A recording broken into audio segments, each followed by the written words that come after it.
Hello again, Gills fans. Welcome back to the latest episode of Gills in the Blood TV. It is Monday review time, being recorded on a Sunday, reflecting on a Saturday that was very, very good. So forgive me and the returning Rhys from German Gills. You will all know him from his own YouTube channel. Just forgive us if this all seems a little bit different because positivity, uh, activating buyout clauses, spending money, multi-year contracts. It's been an odd week, hasn't it, mate? It's been bizarre. I mean, I've been told off twice at work for looking at my phone, and I'm a teacher. And the kids have been asking me, "What are you looking at, sir? What are you looking at?" I'm just in the transfer windows at the moment. It's nuts. And so You're about the sixth or seventh person that said the same to me. I think there's a lot of us that might be on the verge of the sack if we're not yeah. careful. I'm only joking if anyone from my office is watching. Thoroughly professional. And talking of thoroughly professional, I Yes. think that's Nice probably segue. a very good way to describe Gillingham's performance against Hartlepool United on Saturday afternoon. Absolutely. I think it's just in terms of professionalism, it was just if you play it, let's imagine we had this team right from the start. If you play Hartlepool and then in the bottom, it's one of those games where you go, we just need to keep a clean sheet and put a couple of goals past them, professionally, job done. Actually, what it felt like yesterday, it felt like a mid-table team just brushing aside the bottom of the table team. It's actually kind of the feeling I got from it, which is weird. Yeah, I think a lot of people said similar and also said that it felt like a first day of the season vibe. I don't know how much you could get at that, obviously, watching on iPhone, but certainly within the ground, there was just a complete change in atmosphere and mood amongst the whole fan base. No, It's there been a, was. it's been a phenomenal turnaround in such a short space of time in terms of what Mr. Gallinson's done. And obviously, that's the first win of his reign, which shows that there is work to do still. So let's not get carried away. But let's go right back to 2 o'clock because so team news came in.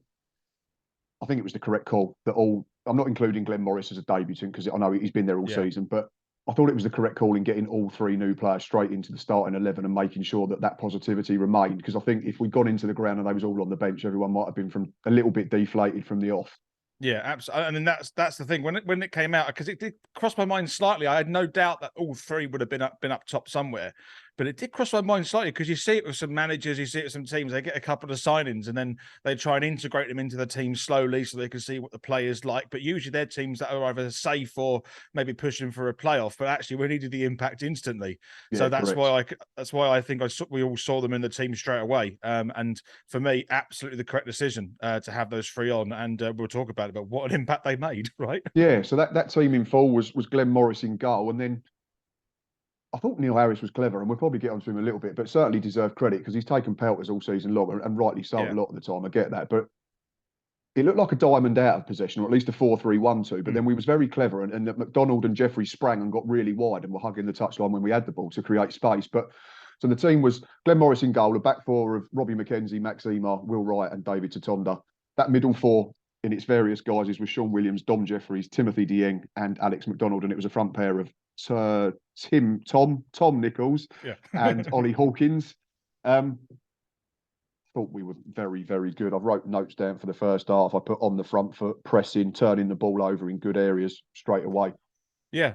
If an alien came down and saw a game of football and they looked at that game and they'd think, oh, Gillingham probably a team mid-table pushing playoff. Yeah, Like, I think that's fair to say. And you can only beat what's in front of you. I get that. And there's going to be harder challenges up and down the absolutely. road coming in future weeks. But we were much better than Hartlepool for the entirety of the 90 minutes, I thought. Yeah, but in that first half in particular, what was really pleasing from my side, and you probably felt it in the stadium as well, because there was so much hype and there was so much expectation that that to be on the front foot was just it was just waiting for a goal. It was always going to happen. It was just we were just waiting for it. We had a couple of chances here and there. It was slowly coming together, but it felt like it's going to happen. It's going to happen this half. The only thing is, when you have that expectation, that excitement, the sucker punch that could happen if Hartlepool score against the run of play, but it didn't happen. We actually got in front for once in the first half, which Yeah, I think that's a fair assessment because it came in the 40th, 41st minute. So there would have just been a little bit of angst and nerves and thinking, oh, here's another game where we've actually played all right and we've got into decent areas. I've written down Max Emar shot early on that went straight to the keeper. Dieng header that went out for a goal kick from an Alex McDonald free kick. Tom Nichols was having his shirt pulled, could have gone down, won a free kick / penalty, drilled one wide. And then what you said about that sucker punch against the run of play was the Josh Umirah shot, which I think Glenn Morris saved fairly comfortably. I'm not even sure looking at the replays that it was actually going in, but it's the save he's had to make. Yeah, I don't think it was going in that one. I think in my video I said it might have been on target, but I looked at the stats at half time and they classified it as an off-target shot. So, you know, but at your near post, you're always going to make sure that's safe all the time. Yeah. Yeah, so it'd be one. right I think decision. Glenn would have been disappointed if it had crept in, if it was on target. And then again, there was another chance before we scored. Ollie Hawkins got played in by Alex McDonald and managed to scoop it into the Brian Moore stand, unfortunately. But then the big moment that we've been waiting for. Free kick, I think, was on the left-hand side after Tom Nichols had been brought down. Yep. Great delivery from Alex McDonald, and Tom Nichols being a poacher, which is what we need and what we want, and we need to see plenty of between now and the end of the season. It's a great little finish, just uses the pace of the ball to guide it into the corner, and Priestfield was awash with noise, and it was great to be a part of. Absolutely. Can I just say, I want just before we for the goal, talk about the goal. Actually, the lead up to that free kick was a good little bit of link up play between Hawkins and Nichols. Yep. Really nice, and it's like they've been playing together for a couple of years. It was a good little bit of movement, a good 1-2 through ball, and then as a result of that, Nichols was taken down. Yeah, and right, actually, spot on. So you could argue that actually, you know, even though the delivery from McDonald was spot on and the run from Nichols for the free was spot on, actually the move initially started well before that with the link-up play between Nichols and Hawkins, and I thought that was an excellent piece of work, and I'm hoping to see that, if that's the starting point, what we're going to get to the end of the season. Like, exactly, fingers crossed. Just after a couple of days training, then hopefully that they're going to grow as a partnership. And Hawkins, we'll get onto him when we do the match ratings, but I thought he was first class. Everything stuck. Yeah. I'm not going to sit here and, you know, dig out previous players, but it was everything that Mika Mandron unfortunately didn't do for half a season, and we saw more from Hawkins in 45 minutes than what we did see from Mika. But, you know, let's not look behind now, and, you know, the old book, never look back. We need to look forward and keep pushing on now after this. But yeah, I'll just say one thing before we move on to the second half. What a good catch by Fisher in the director's box. Yes. If ever we need a substitute keeper, we'll get him signed up, I'd imagine. Yeah, he's up there. No gloves as well, I think he replied to someone on Twitter last night. Oh, was it? So fair play to him as well. Yeah, went right back to the 70s like Gordon Banks. Yeah. Thought half-time came at the right time. They didn't have much of a spell, and we were comfortable. We kept them at arm's length. But I said on the match day live, I just said to Boz, let's just get into half-time now. We need the whistle because we can reset, regroup. And then I think the chat with Stocky was, Neil's been very good here in setting us up to get on the front foot. Please, to God, do not go and try and play for a 1-0 and like bring off a centre forward and put O'Keefe on. And that's no detriment to Stuart O'Keefe, but we were good because we were on the front foot and pushing them back. And to be fair, Neil Harris kept us on the front foot and we kept pushing them back. Second half, I didn't think there was much happened, which was good from our point of view. I've not written many notes for it. I thought it was fairly even, the start. Yeah. I mean, there was a couple. Actually, it was the part of out of all the highlights I make for my video. There was only 3 essentially, and one of them was joined together because of the goal, essentially, and what happened 30 seconds beforehand. Yeah, sure. But actually, it wasn't. There wasn't much the second half. I just wanted to say, you mentioned about not wanting to go onto the back foot and try and battle for a 1-0. The fact that we stepped up and kept the pressure up in that second half felt to me like a Priestfield Fortress game where we're still going to keep pressing. It felt like a home game, like it used to. That when we had that really long unbeaten run at home, I think 8 years ago, where it was now. It felt like that. It felt like we're going to keep pushing on the front foot, and this is what it's like when you play us at Priestfield. It felt a bit more of a fortress atmosphere, particularly when you're going towards the Rainham end, which was packed by all accounts I could see on the video. But it just felt like that. Fun. Yeah, I said it felt like us. Yeah, we've not felt like us for a long time. Oh, and goosebumps now. Suddenly. We do care about this football club, and this is what it means. So if you are watching Brad Gallison's, this is what you've got to work with. I've said this all week, and I've said it since he came in. We're never asking for the earth as a fan base, I don't think. We're never asking for multi-million-pound players. We're not expecting to be in the Premier League straight away, but all we ask for is something to be proud of and something to get behind, and we will back you to the hill. Yeah, absolutely. I can just voice that again. You would take the words right out of my mouth. Exactly what I think as well. And we had that bit of luck, which was nice because I took a break from doing Monday reviews and doing previews because I was essentially bored of saying the same thing that, we played quite well, then we switched off, or we've had a bit of bad luck. We had the good luck yesterday because the ball went into our net. The linesman's flag did go up straight away. And to be fair, there wasn't many complaints from the Hartlepool players. we went then straight up the other end, and I'm going to let you describe Dom Jeffries for the second goal because it was a wonderful, wonderful hit. Oh, it was a brilliant goal, and just like because from when I'm watching the TV, I don't know that's offside. I can't see the lino. I'm relying on the commentators. Peter Lloyd's gone, oh, he's offside. He's offside. It's like, oh right, he's offside. And then I'm making a note on my computer. Then suddenly I look up, and all of a sudden Dom Jeffries got the ball, and he's going on this massive run from the left hand side. I'm like, he's just like, okay, he's taken on a couple of players. I'm like, now you need to pass it. Hawkins is open. So can you get it to Hawkins? He's 6'6". Get it to him. He just takes it himself, cuts inside. Before you know it, he's put it in the top right-hand corner. And it's we was like right behind it because we were in block 7 yesterday because we had the girls with us as well. So we'd moved, and I think the keeper got a bit of a hand on it, but I think there's one player over the last month, 6 weeks, who deserved a goal and deserved that. Oh, 100%. 100% deserved that. And because I felt for him, actually. I kind of felt like he's been like a... I wonder if he was questioning his decision to come to Gillingham now, because obviously before the season I've been doing that all season. My decision to go to Gillingham for the but we can laugh now. We have to. It's like we said, it's done, and we can't affect what's happened in the last 23 games or 24. We have to just keep affecting and pushing on with the remaining fixtures. But yeah, really good hit. And again, similar to what you did when you praised Ollie Hawkins for the first goal in the build-up. That sort of phase just before. I think Tom Nichols needs a lot of praise for the phase just before, because it's a wonderful first touch to bring it out of the sky, couple of quick feet to get it, and then get it into Dom. So I think as far as debuts go, that was right up there. There's not many, I don't think. I think Hayden tweeted a couple of times, didn't he, last night of Gills players that have scored in there on their debut, and he's added to an illustrious list. And fingers crossed, it's just the start of something. I not really wrote anything after that because I thought, they hit the post, didn't they? They hit the post. And that kind of amplifies our luck that we had yesterday, because it's one of those. It's the post. It could either go straight off the post. It could then either hit. Then it went straight into Morris's hands, and I thought, oh, it's our day, isn't it? Like that's what it. Yeah, that was what we were starting to think, because for the rest of the season, that rolls out to the centre forward and he taps it in, and then suddenly we drop deep and we'd get nervy and we'd be hanging on, but. Maybe something is changing. But after that, I've just put scrambles, but solid, kept them at Ard's links. I think there was a couple of balls into our box we defended really well. Yeah. We tried to take the sting out of the game, made a couple of changes, but I thought the game management was absolutely spot on. Yeah, it looked like a game manager of a team that had been in this position before. Which very strange, isn't it? And I've said all week that it's odd to be this positive about your side when you was going into a game when you was essentially 6 points from safety. I know we're in a slightly better position now with the games in hand, but still with work to do. I think that's something we can't emphasise enough. But yeah, it's been an odd week. I think the words I've used are surreal and giddy. Obviously, we had George Lapsley announced at half-time, another, fee paid. We had the legends out half-time before the game. We got entertainment back during the interval. It just feels like there's a match day experience there again. And obviously it helps when you win football matches and you play well. But for too long, we've just turned up. There's nothing happening. You can't get food. You can't get a drink. You watch Slews, we walk out, we go home again. Whereas it feels more like an event and more like a social event as well now, where people are actually enjoying themselves. And I think the numbers say that people want to come and watch us now.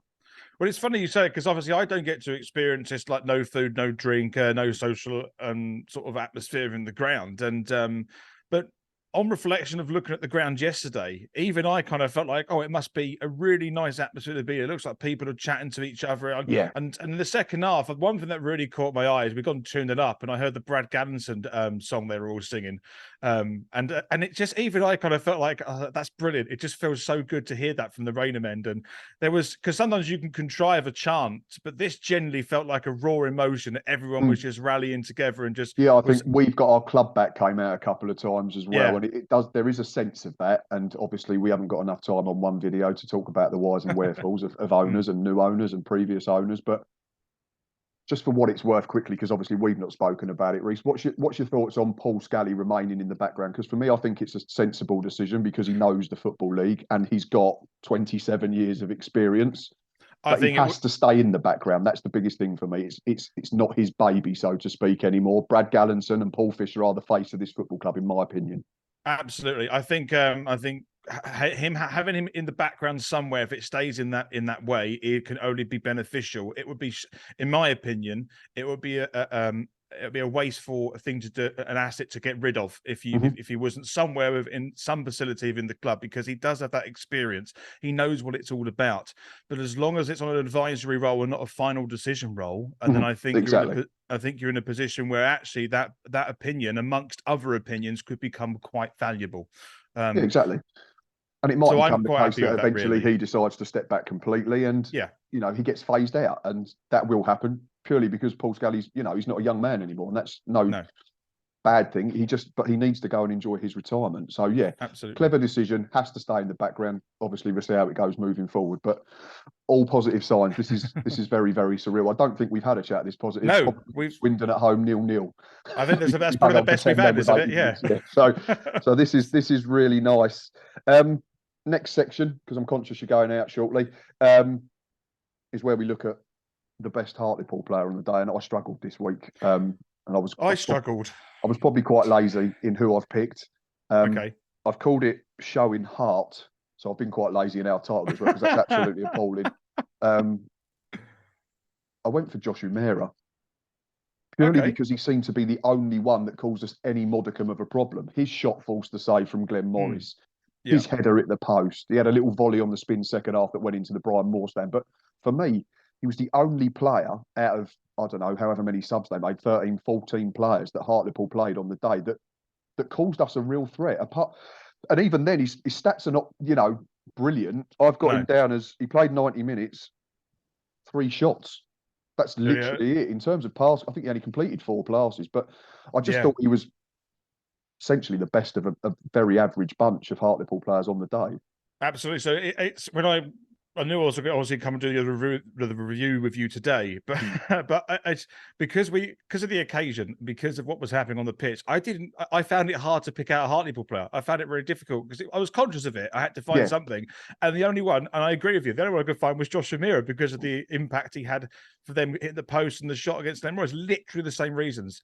I looked. Is it Mohamed Silla had an okay game in the centre of the park? He done all right, did all right. Bit, was trying to push him on, but again, if you look at his pass completion, 43%. Yeah, 1 key pass. He's done all right in terms of his duels, but it's not a role that's going to influence a game per se, is it? If you've got a player like that, and you know you've got other playmakers that are making things happen in the final third, then it's a good performance. But essentially, he was just firefighting. That would be my opinion on Silla. Exactly. And I know on the opposite end of that, I know Hartlepool fans are crying out for a new goalkeeper. And again, I thought their goalkeeper was bang averaged, if not that great yesterday. In sort of commanding that back line, I thought it was a poor. Kicking was awful as well, wasn't he? Just get booted into the Medway stand, I think. And then there was one that just came straight down towards the Raynham end that drifted out of play. I think another one went over the Gordon Road stand. Yeah. I thought they made it easy for us, Rhys. I'm not going to lie, because they kept trying to play it to the centre-back in their own 18-yard backs from set plays all the time, but they weren't good enough to play that way, and it made it easy for us to get up the pitch. And then if they went long, Max Ema and Will Wright were dominant. Sean Williams was dominant in front. Tim Dieng was an absolute beast in the middle of the park. Yeah, absolutely. I just thought Hartlepool played into our hands, which was lovely to see. And again, we're not trying to get too excited because it was 24th beating 23rd. It's not like we've gone to top of the league and turned them over.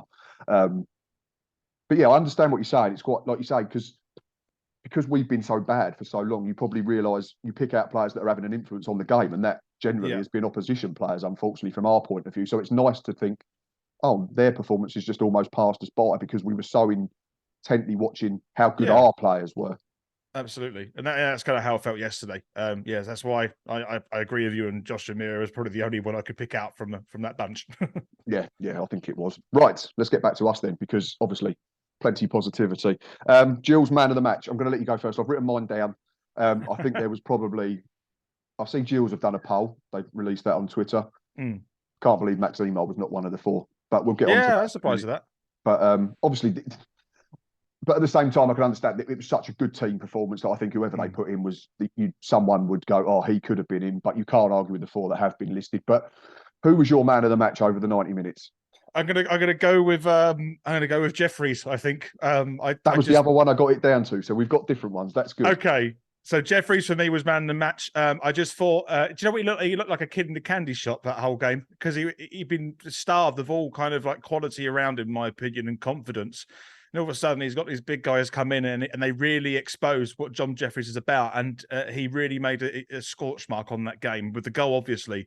But it just looked like he was, in every movement forward, he was part of it. And it was just a great performance, exciting to watch, and really just demonstrated what he was about. And the reason I wanted to pick Dom Jeffries as well is because I'm really happy that a player that has been there from the start of the season has prospered. And that's why I've actually selected him. There could have been a few others I could have selected, but I wanted to keep it to one that had been there the whole season, that had made an impact on the game yesterday. And Dom Jeffries for me stood above everyone in that regard. And I think he thoroughly deserves everything that he got yesterday: the goal, the performance, and the reception from Priestfield. I really think. I was going to say again, it was another clever touch from Neil Harris, getting him off with 3 minutes to play, because he then got an ovation by himself, which he thoroughly deserved. Absolutely. That was mine. And looking at the stats, I don't think you can argue. 87 minutes played, he scored an absolute belt. You give him man of the match just for that whack into the top corner. Of course. 77% pass completion. He played a key pass. 50% on his long ball accuracy. Weirdly, it says on the app that I use that he didn't win any of his duels, but I'm not sure how accurate that is on this one. But again, it was just a proper all-action display. And what you said about the new players, I think he just suddenly, it looked like he felt, or he'd been given more license to bomb on, to be the one that could get in behind. Because again, like we said about Silla from the Hartlepool point of view, we've spent the last 4 or 5 months firefighting, trying to stay in games, trying to not lose football matches. Whereas all of a sudden, and I think Neil alluded to it in his press conference after the game, because we scored the first goal, the confidence came back. Our defenders suddenly looked like they could play a bit. Will Wright was suddenly pinging diagonals left and right, like we know he can. It just looked like, with the added protection of Dieng and Williams, that Jeffries just suddenly thought, right, I can be a proper old-fashioned box-to-box, and I'm going to get into good areas, and I'm going to hurt opposition. Absolutely. I just want to say, I told you mentioned Williams. He's had 2 solid games in a row for me as well. It's been very good the last 2, because I was concerned if we're going to play a 4-4-2 flat that you can't play him, because I think he's obviously 36. Old father time catches us all up, unfortunately. I thought he was very good next to Dieng. And again, I think that extra protection of having the legs of Dieng and Jeffries around him meant that he could just sit and protect that back four and be a screen. And we know his passing range is decent when he's got the time to do it. Yeah, and I thought he deserved. He got man of the match against Leicester last week as well. So, but you've gone for a different one. I got it down to Dom Jeffries, and the man that I picked, that was Tom Nichols. You go Tom Nichols. Again, both were absolutely brilliant. Everybody was absolutely brilliant. I thought Max Emar was in contention. I thought that was one of his most dominant displays for a very long time. That was a Max Emar display that we saw on a regular basis when he played next to Gabriel Zakwani for a season or two. Agreed. Won everything in the air. He was confident when he got it. He was playing it out short from the back. He was going long when he had to. Just looked like a different Max Emar. Again, it's because of confidence and what one goal can do to you, essentially. But Tom Nichols' goal and an assist, I couldn't get away from that. I know it's a little bit lazy, but I thought he was all action. He was busy. He was pinching it off their defenders. He was getting us into good areas. You've already mentioned his link-up play with Ollie Hawkins, who again was brilliant, was superb. He's won the free kick that's led to his goal. He's involved in the winner. 79 minutes. And also, on top of that, the fact that he hasn't actually played a football match since he faced us at the end of November. Yeah. So he's not played for 6 weeks. 79 minutes, 3 shots, 1 goal, 63% passing, 1 key pass, 1 assist, and 75% of his ground duels. I thought he was absolutely spot on, but got absolutely no issue with Dom Jeffries. I'd have had no issue with Max Emar.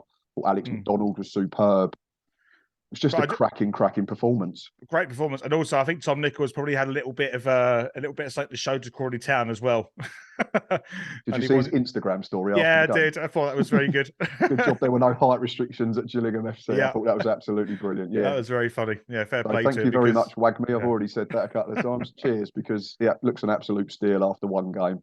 Absolutely. It's going to be that's going to be worth it at the end of the season, I reckon. I'd imagine so, and it's also, and obviously we can't get away from the fact that here and now that we've got to get out of this mess. But I think we're building a squad that will be competitive at the top half of the table next season. And I've said this plenty of times, and I don't know how you feel, but I think it's the most exciting thing about this Brad Gallinson reign at the moment is we don't actually know how rich he is and how rich we are.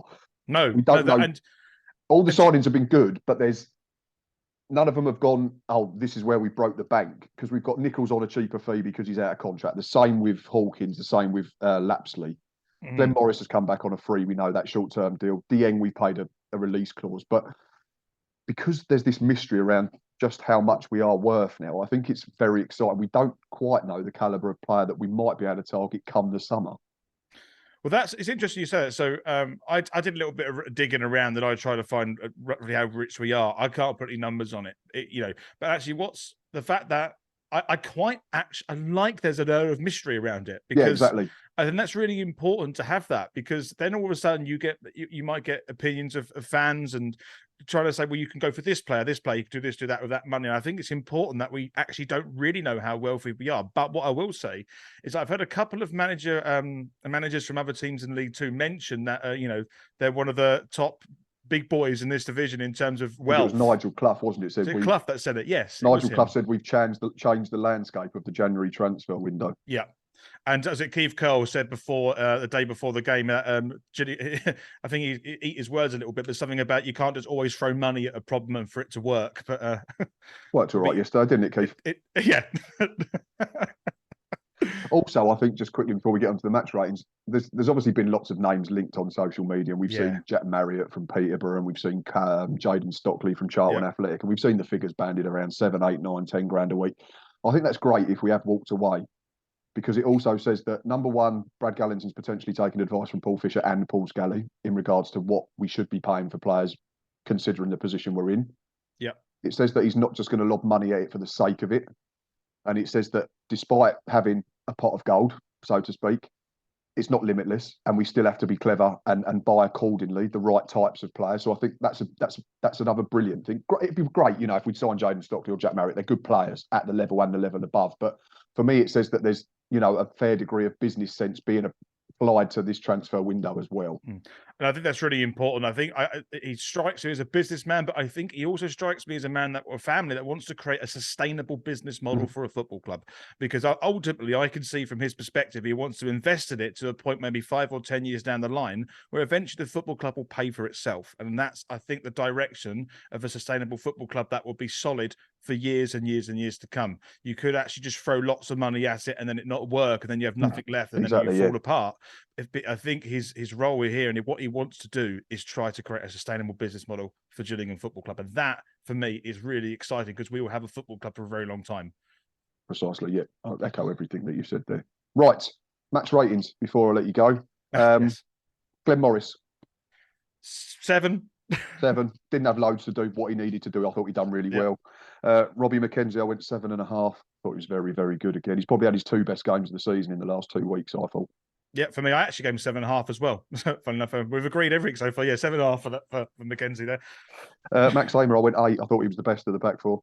Yeah, 7.5 for me. I don't know. I mean, we have slightly probably different criteria to a certain extent, but I think he made one slight error at the end, or near the end of the second half. There was something that he made a slight error on, which nearly put Hartlepool through, but I think we just about cleared our lines anyway. There was a bit of a scramble. I can't quite remember it exactly, unfortunately. Yeah, I think someone mentioned that onto me, but I genuinely can't remember it as well. And obviously, we picked holes in our players all season. It's one that we've got away with, and it's great to be able to reflect on it and still win the football match. But I genuinely can't remember Max Lamer making a mistake. If he has, then fair enough.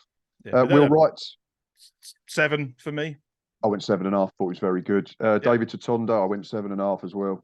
I went for an 8 for David Tatonda. I thought he was really. Do you know what I gave an 8 for? Because he played really well at Leicester, and then I just thought it's very to be able to be that consistent and play well again. Like, actually, do you know what? You've really gone through a lot of this club, and now you're really making your mark. And I thought to have that consistency into a league game from a cup game, I thought he was solid yesterday. He looked really good. Yeah, and of course, because it's easy to raise yourself to play against teams from the Premier League, but you've got to do it every week in the nitty gritty of the Football League. And so, yeah, fair point on that. David Tatonda, very good. Right, we move into the midfield. I start with Alex McDonald. I went 7.5. I thought he was very good, busy, energetic, pressing, just done. Duracell bunny again, like he was under Steve Evans that season when we had him and Jordan Graham either side. I thought he was absolutely superb, and obviously, it's great delivery for the first goal as well. Yeah, Duracell bunny, that's perfect for him, actually. I really like that. That works really, really well. I gave him a 7.5 as well. I thought he was really good. Yeah. We honestly didn't ring each other, Gills fans, before we started doing this. I think the only thing we disagreed on is man of the match at the moment. Yeah. Middle of the park, I went Tim Dieng 7.5 and Sean Williams 7. I thought both were really solid. I just think Dieng stood out a bit more, probably because of his frame and the way that he plays the game, where Sean Williams likes to be in the background shielding and just letting other people go and create danger for the opposition. So for me, 7.5 for Dieng, Sean Williams 7, both super solid. Yeah, so I gave Williams a 7. I gave Dieng a 7. I gave them both 7s for that. I just thought they were solid at 7 at the park. I really like how Dieng and Williams are kind of already looking like to play off each other really well. They're relatively experienced players. Well, one definitely is. Yeah, sure. Yeah, but I just think they look solid. And Harold's Dieng, is he 30 now? But he's got the legs of a 30-year-old. Like, to be able to run that for that whole game was extraordinary for me. And I just have a box-to-box midfielder with that energy at that age as well, with that experience. You know, you're hoping that you've got Dieng in kind of a prime area, and it's kind of what we need. Yeah, totally. It's something that we've been missing in the middle of the park all season. I've said that aside from Jeffries, is we've just lacked legs in the middle of the park, and it's allowed teams to play round us and play through us. The other side, Dom Jeffries, I gave him 8.5. I thought he was absolutely brilliant, and we've already spoken about him, but I thought he was superb. Again, there was plenty yesterday that probably put in a season's best performance.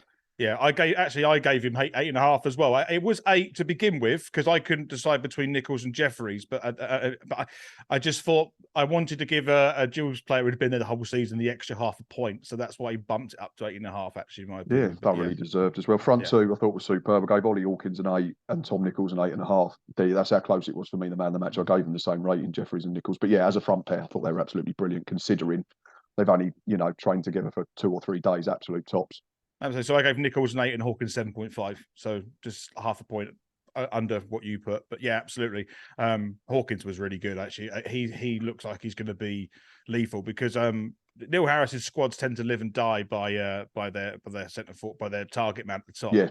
I think Gab Sutton says something similar as well in one of his tweets. Yeah, he did. I was on him. We was on with him the other day on the EFL debate show that he does, and he said that if you get it right, it makes a decent team become a very good team. But if you get it wrong, you become Gillingham for the first half of the season.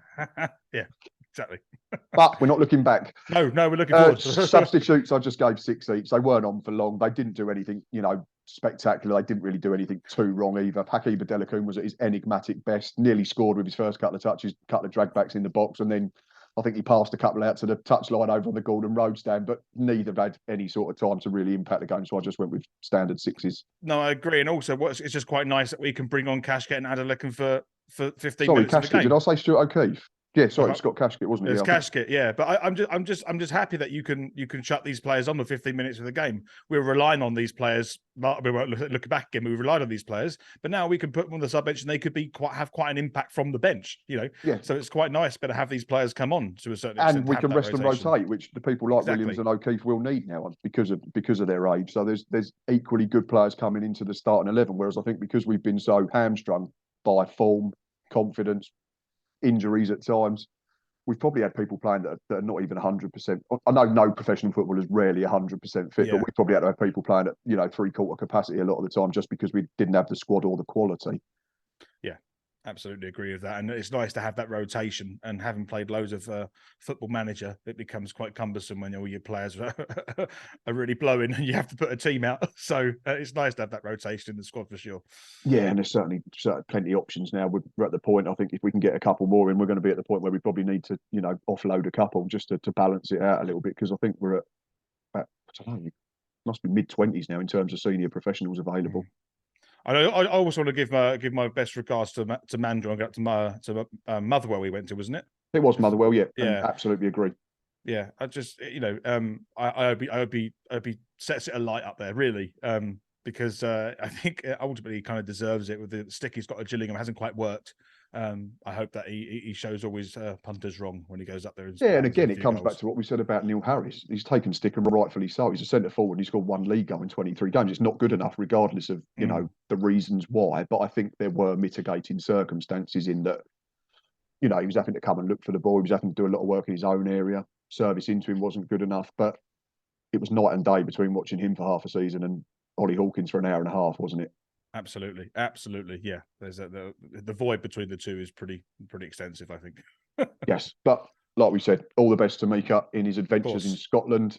We will keep an eye on him, I'm sure, and see how he gets on up there. I noticed unfortunately came on at 1-0 up yesterday, and they ended up drawing 1-1. But it's going to take time to settle with new clubs and new surroundings and all that type of thing. But in terms of the Gills fans, it was a brilliant weekend. The atmosphere was brilliant. It was a decent crowd. We had the legends on the pitch twice. There was entertainment.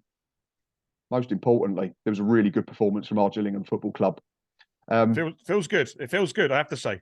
It certainly does. Right, Rhys has got to go out, so we're going to let him shoot off. But Rhys, been an absolute pleasure. Great to have you back on after a little break that was enforced by myself. Great to talk about a win. Great to talk about a good display from the Gills. Makes Monday going to the office or into school or into the building sites or wherever you're going a lot easier, doesn't it? You can walk in with a spring on your step and a smile on your face. We'll be back later in the week to do a match preview show with a Colchester fan. I've not made the decision yet whether I am travelling. I'm not sure if I've got childcare, unfortunately, but hopefully if I can sort that out, I will be on the road to Essex next weekend. And if I'm there, of course, there will be a match day live. But until then, enjoy your week and up the Gills. Up the Gills.